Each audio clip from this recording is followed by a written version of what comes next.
But first, it's been 20 years since she died in a fiery plane crash, and serious questions still linger.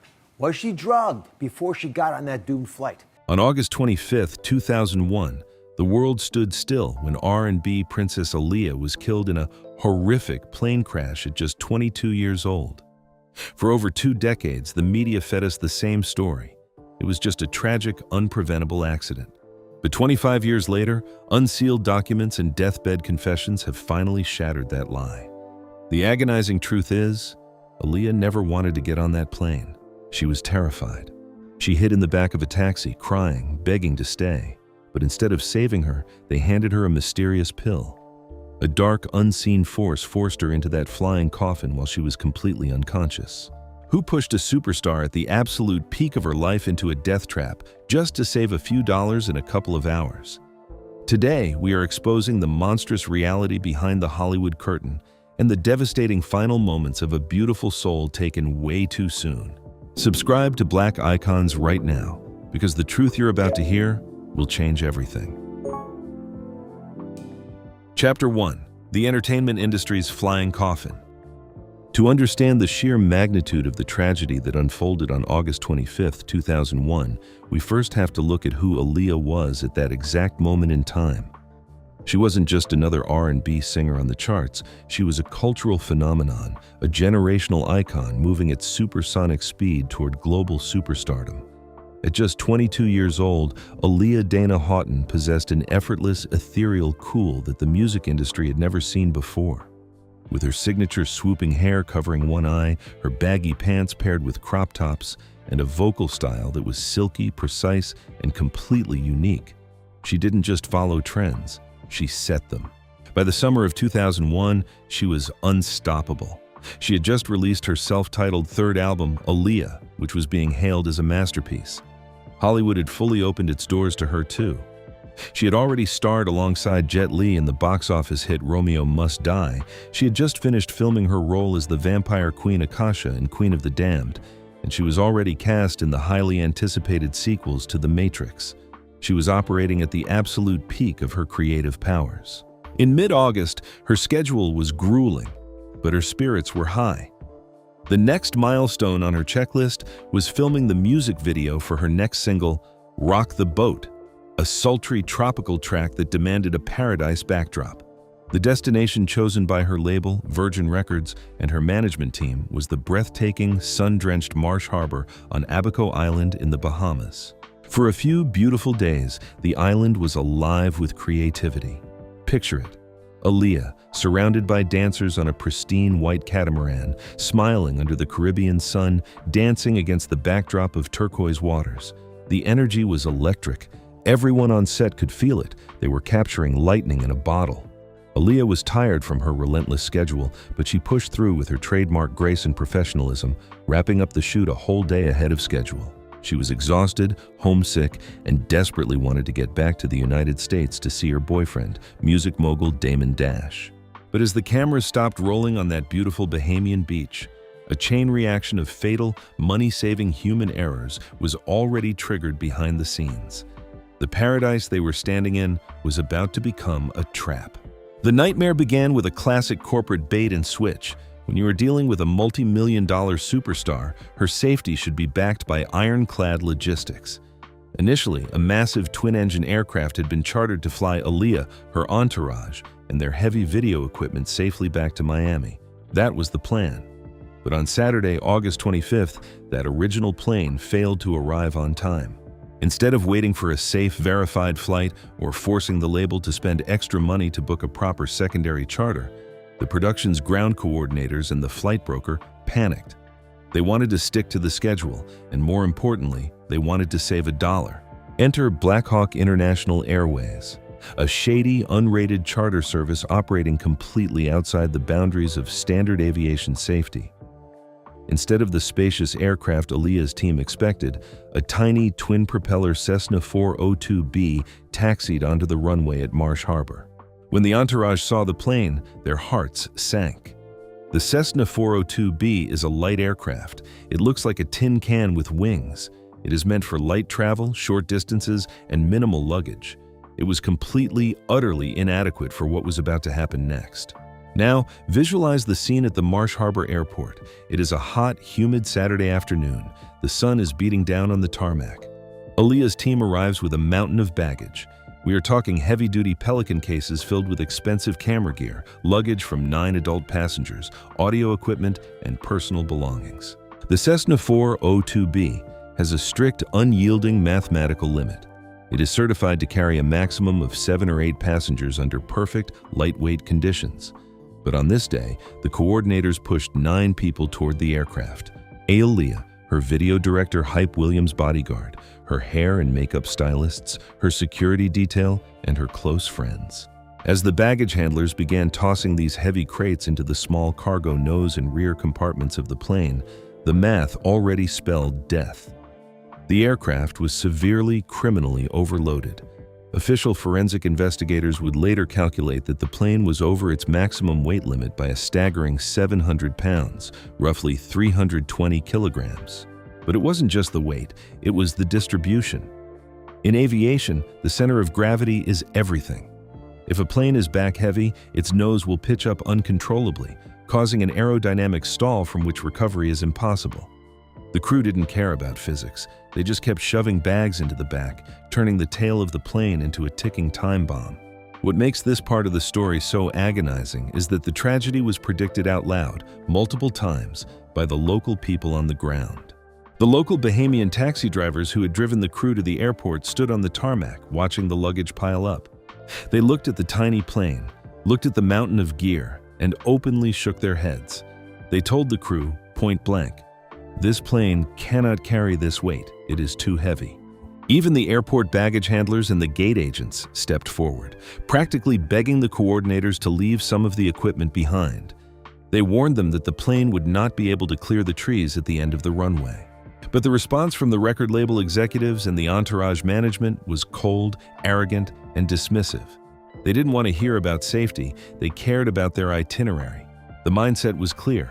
We are Hollywood. We bought out this plane. We have a schedule to keep, and we are getting back to Miami tonight. The local voices of reason were completely drowned out by corporate arrogance. The warnings were shouted down. The bags stayed on the plane. The stage was set, the trap was loaded, and the final fatal piece of the puzzle, the pilot, was about to step into the cockpit. Loan, corporate greed, and sheer negligence had just signed the death warrant for the brightest young star in America. Chapter 2. The Mysterious Pill and the Taxi Driver's Testimony. Do you want to feel the horror of that final hour? Let's picture the heavy, suffocating atmosphere of that Saturday afternoon. The Bahamian sun was beating down on the tarmac at Marsh Harbor, baking the concrete until the air visibly shimmered with heat waves. It was the kind of thick, humid air that makes it hard to breathe, an oppressive, heavy silence hanging over the island. But inside a local taxi parked near the terminal, the atmosphere was freezing. Sitting behind the wheel was Gwendolyn Bailey, a seasoned local driver who had spent years chauffeuring wealthy tourists and elite celebrities. But as she looked into her rearview mirror that afternoon, she realized she had never seen a superstar look the way the 22-year-old girl in her back seat did. That girl was Aaliyah. The cameras were off, the glamorous video shoot for Rock the Boat was over, and the pop star armor had completely vanished. In that back seat sat a vulnerable, terrified young woman. There is a dark piece of history the public was never supposed to know. Aaliyah was a notoriously nervous flyer, harboring a deep, paralyzing phobia of small aircraft. For her, the sputtering roar of a twin-propeller engine wasn't a luxury. It sounded like death. The moment Ms. Bailey's taxi pulled up to the terminal, Aaliyah's eyes locked onto the tiny Cessna 402B waiting on the runway. It looked fragile, ancient, and completely dwarfed by the massive mountains of heavy camera gear being violently shoved into its baggage compartments. Right then, as the dark tropical heat pressed against the glass, a wave of pure dread washed over her. Aaliyah knew, deep in her bones, that something was horribly wrong. But as the heavy island humidity began to mix with the smell of aviation fuel, a terrifying question hung in the air. How far would the people paid to protect her go to make sure she got on that plane? Aaliyah stepped out of the air-conditioned taxi, but the moment her feet hit the scorching tarmac and she faced the tiny aircraft, she froze.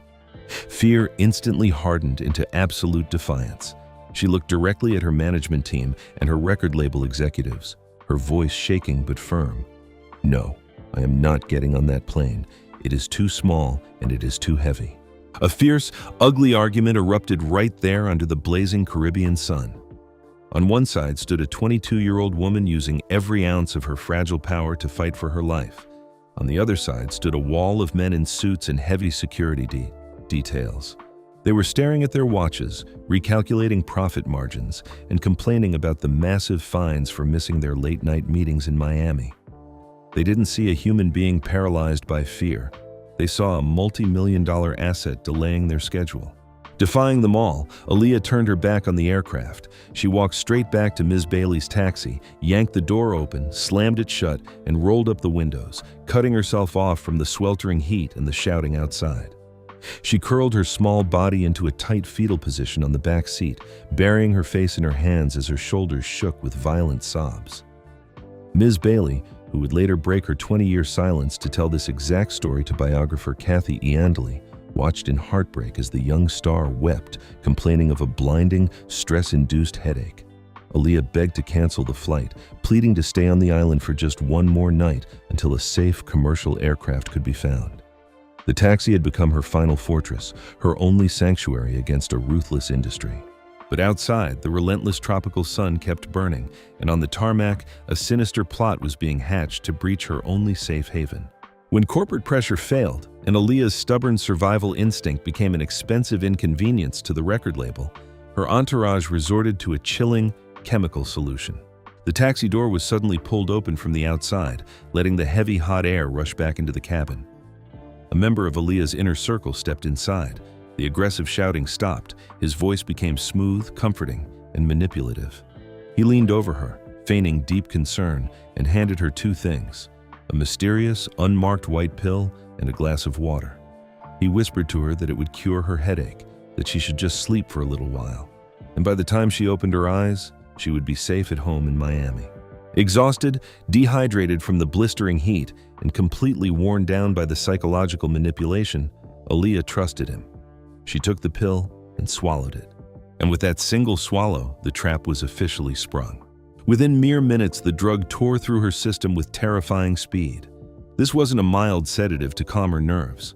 Aaliyah fell into a profound, unnatural coma-like state, losing all consciousness and motor control. Her body went completely limp, like a lifeless rag doll. She could no longer speak, she could no longer fight, and worst of all, she could no longer say no. Let this chilling reality sink in. As Aaliyah lay completely unconscious, the executives didn't call an ambulance. They smiled with relief. They opened the taxi doors, reached across the seats, and scooped up the completely unresponsive body of the Princess of R&B. Ms. Bailey watched in absolute horror through her rearview mirror as a group of grown men carried Aaliyah's lifeless body across the sun-baked runway, hauled her up the metal stairs, and buckled her into a seat inside that overcrowded flying coffin.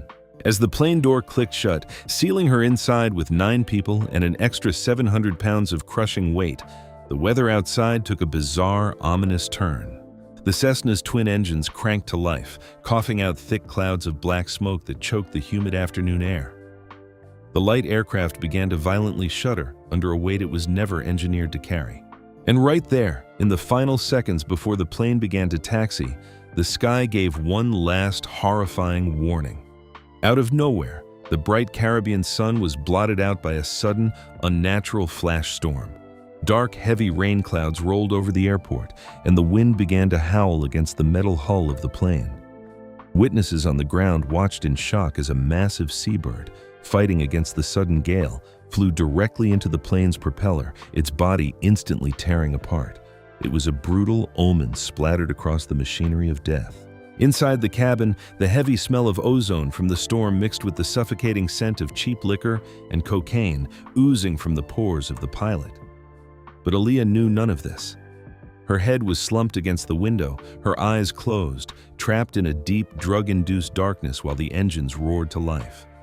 The plane turned its nose toward the runway, accelerating into the storm. The corporate machine had successfully silenced her voice on the ground, but as the overloaded wheels left the safety of the earth, The true nightmare was about to begin in the sky. Here is the excruciating, meticulously detailed script for Chapter 3, written in heartbreaking, cinematic American English. The tone shifts from the tragic manipulation in the back seat to a boiling, agonizing rage against the criminal negligence in the cockpit. Chapter 3, The Criminal in the Cockpit. While Aaliyah lay slumped against the cold window of the passenger cabin, her brilliant, beautiful life forcibly silenced by a chemical haze, the true architect of her demise was sitting just a few feet away, securely strapped into the left seat of the cockpit. His name was Luis Antonio Morales. When you open the darkest files of this black legend's tragic end, Morales is the ghost that haunts every single page. To the terrified passengers sitting behind him, he looked the part. He wore the uniform, he flipped the overhead switches, and he projected the false authority of a seasoned aviator. But Morales was not a savior. He was a walking, breathing death warrant. The company that brokered this fatal flight, Black Hawk International Airways, had hired Morales just 2 days prior.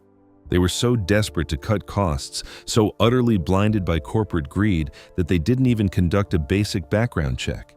If they had bothered to look into his past for even 5 minutes, they would have discovered a horrifying reality.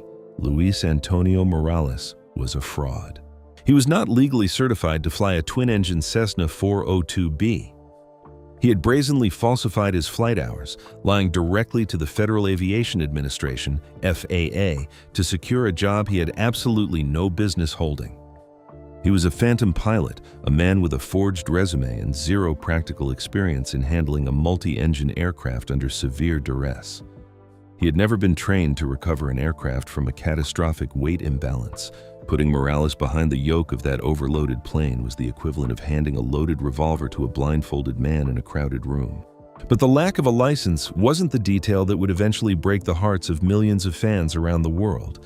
The true horror, the detail that makes this tragedy so agonizingly painful to swallow, would only be discovered weeks later, under the cold, fluorescent lights of a Bahamian morgue. Months after the wreckage had cooled, the official autopsy and toxicology reports were unsealed, delivering a final, sickening blow to Aaliyah's grieving family. The forensic pathologists tested Morales' blood and deep tissue samples. What they found was a lethal, staggering cocktail of illicit substances. On the very afternoon he was entrusted with the lives of 9 human beings, including one of the most beloved musical icons of a generation, Luis Antonio Morales was heavily intoxicated. His system was completely flooded with significant amounts of cocaine and alcohol. Let that sink in. Let the sheer soul-crushing injustice of that moment wash over you. In the back of the plane, a completely innocent 22-year-old girl who desperately wanted to live had been drugged against her will just to make her compliant. Meanwhile, the man responsible for keeping her alive in the sky had voluntarily drugged himself, snorting cocaine and drinking liquor just hours, maybe even minutes, before starting the engines. He was high, he was drunk, his reaction times were shattered, his judgment was chemically impaired, and his hands were likely trembling on the controls. The executives who shoved Aaliyah onto that flight traded a minor schedule delay for a coked-out fraud. They placed a once-in-a-lifetime angel into the hands of a chemically compromised demon. Now, bring yourself back to the runway at Marsh Harbor. The sky is bruised with dark storm clouds, and the thick, humid air is heavy with the smell of aviation fuel. The tiny Cessna 402B is groaning. It is suffocating under the weight of 9 passengers and hundreds of pounds of heavy video equipment jammed into the rear cargo hold. The center of gravity is completely destroyed. The tail is dragging down like a lead anchor.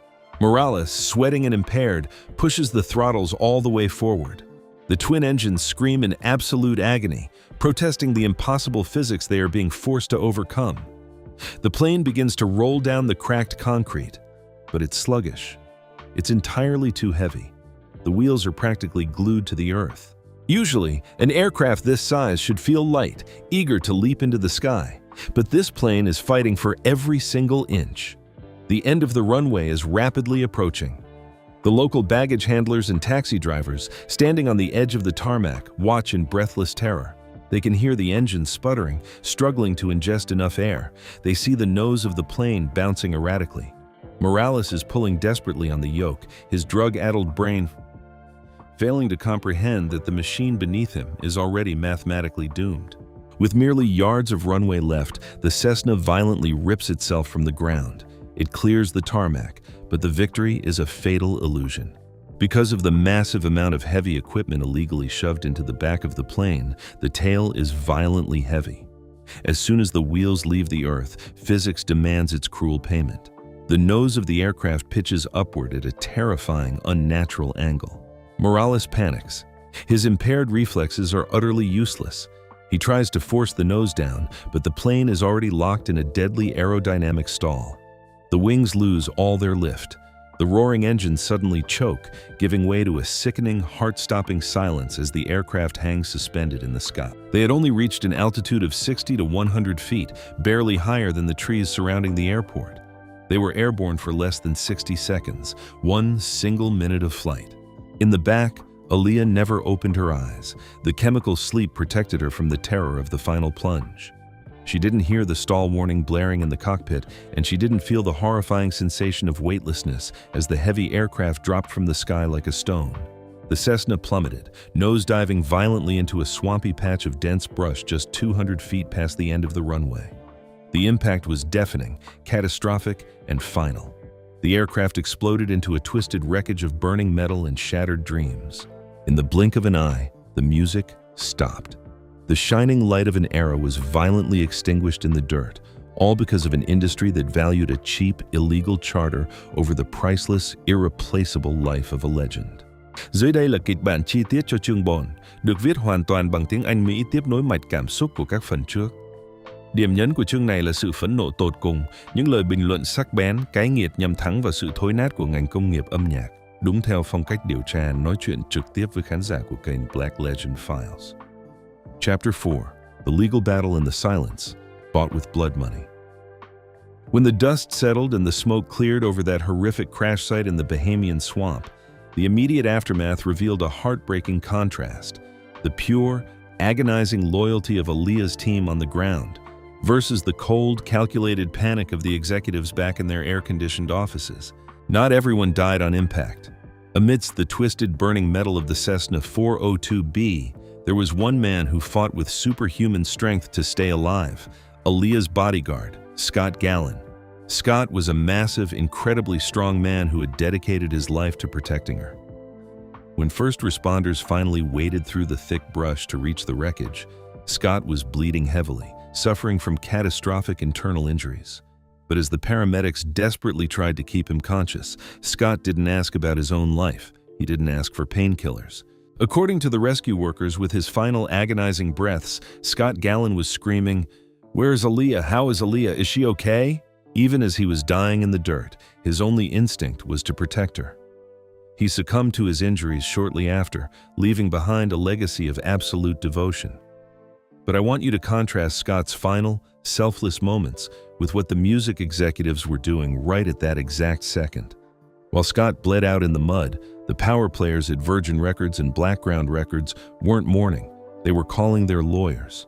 The corporate cover-up was already in motion before Aaliyah's body was even on a flight back home. When the National Transportation Safety Board, NTSB, and Bahamian authorities finally opened their official investigations, what they found wasn't just negligence. It was criminal. Let's talk facts. The official reports confirmed a bombshell that the industry desperately tried to bury. The companies responsible for chartering and operating that flight, Black Hawk International Airways and Skystream, did not even have the legal permits to conduct commercial flights in the Bahamas. Let me say that again, so it sinks in. This wasn't a legitimate airline. This was an illegal, unregulated pirate flight. It was a bootleg taxi in the sky. How in the world does a multi-billion-dollar corporate machine like Virgin Records put their most valuable, precious, multi-platinum superstar onto an illegal flight? You wouldn't put your child in an unregulated, uninsured cab with a drunk driver, yet they forced Aaliyah onto that plane. This wasn't an unfortunate technical glitch.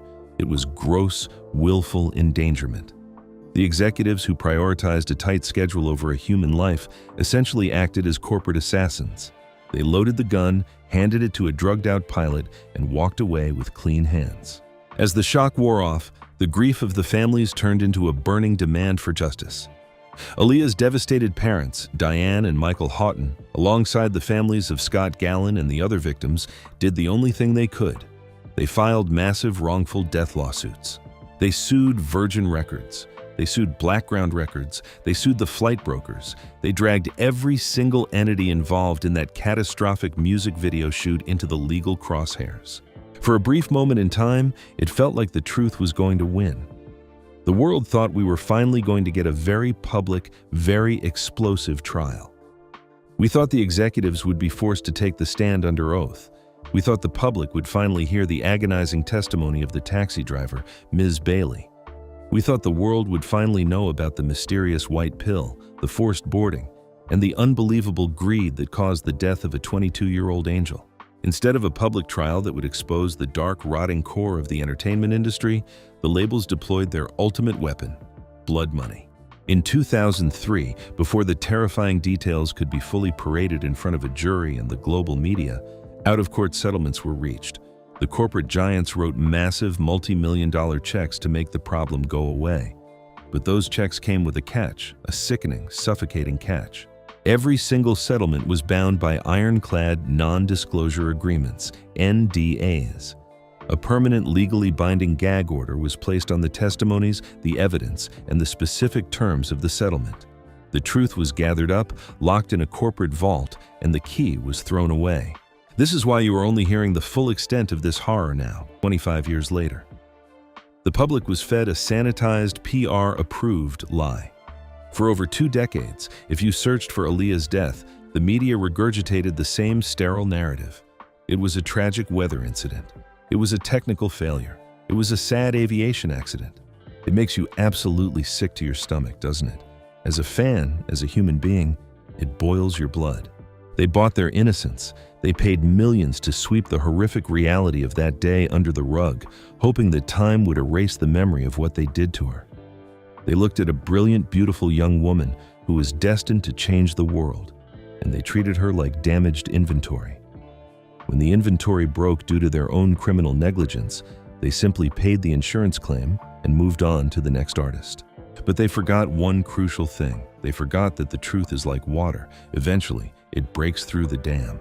Aaliyah's voice was stolen from her on that runway. The industry tried to silence her legacy by burying the circumstances of her death under a mountain of cash and legal paperwork. But we are here now. We are pulling back the curtain, and we are not looking away. She deserved better. She deserved to live, she deserved to love, and she deserved a team that cared about her pulse more than their profits. They might have bought the silence of the courts in 2003, but they cannot buy ours. 25 years later, the princess of R&B still rules the music world. But her death remains one of Hollywood's most sickening, unresolved scars. Aaliyah didn't die in a tragic accident. She was the victim of a corporate execution. That white pill didn't calm her down. It stole her voice, stripped away her right to fight, and locked her inside a flying coffin with no way out. Who is truly responsible for this atrocity? The man with the pill, the pilot, or the untouchable executives hiding behind closed doors? Drop your verdict in the comments below. Hit like, subscribe, and turn on notifications. They used millions to bury the truth, but we are digging it back up. See you in the next investigation.